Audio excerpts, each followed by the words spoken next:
Hi, I'm Maryanne Nicholls, a psychotherapist and coach. And today I would like to talk about how to lean towards your purpose and passion.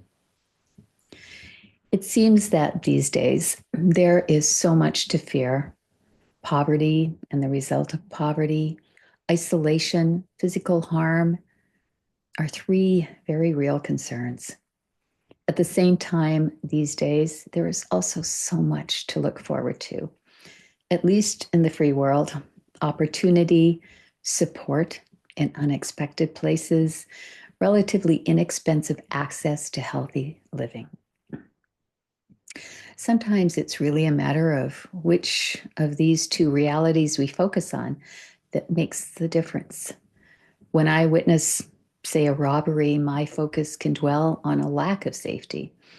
If I turn my attention to making my neighborhood safer along with my family, I find I can drop that focus and return to attending to what matters more to me: living my best life.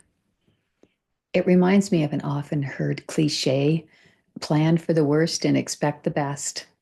You probably know that one well, if, like me, you worry about what might go wrong.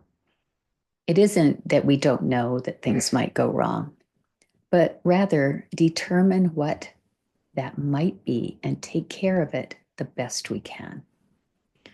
One thing I hear a fair amount from others is that they've spent so much of their lives trying to fit in that they don't really know what they want anymore. That was me. I had to rediscover what moved me. I went back to school, discovering I had a passion for ancient philosophy. I applied to a large university and was accepted. During my time at that university, I also found I loved psychology, so I combined the two. Then reality hit. I found a job that would pay my loan off and keep me independent, ending up in business and growing in that field. It was satisfying and I did well, but I never let go of my passion, taking night courses and eventually gaining accreditation to be a psychotherapist. The work in between wasn't all wasted, not at all. And now I could dive into what I really wanted full time. There are many ways of rediscovering your own passion and purpose: experiences, tests, mentoring, reading, playing. Whatever ways you experience, the thing that will tell you is how much you enjoy doing what you're doing. My husband trained to be a teacher and loved it. Even now, he's pretty good at it, a natural. But by the time he graduated, teaching was really hard to find. As it happened, he found work in a restaurant, cooking. All his life, he'd loved cooking, finding it meditative and creative and physical. That showed in his work. And when the current chef left, he was asked to take over. That opportunity led to a 30-year career that was fulfilling and rewarding to him. In these two stories, the guiding light was joy, feeling enjoyment and fulfillment in doing. There was an irresistible attraction to move towards doing what I did and what he did. That part wasn't at all hard. That didn't mean everything was easy or that we didn't make mistakes. All that is part of any worthwhile endeavor.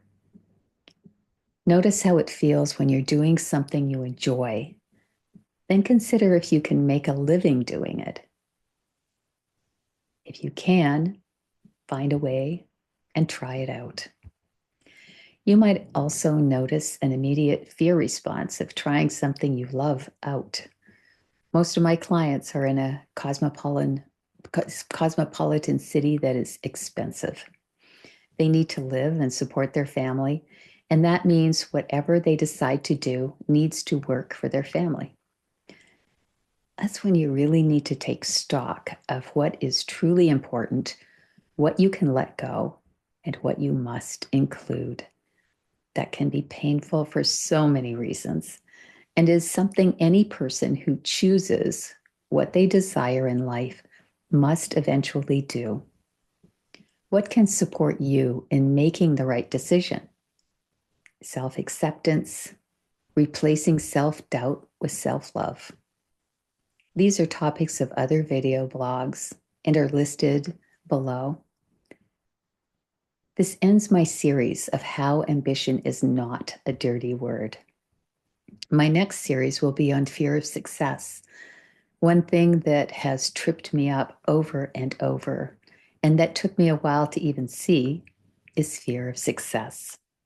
I would never have labeled myself as someone who fears success. And yet, its presence sabotaged much of what I attempted.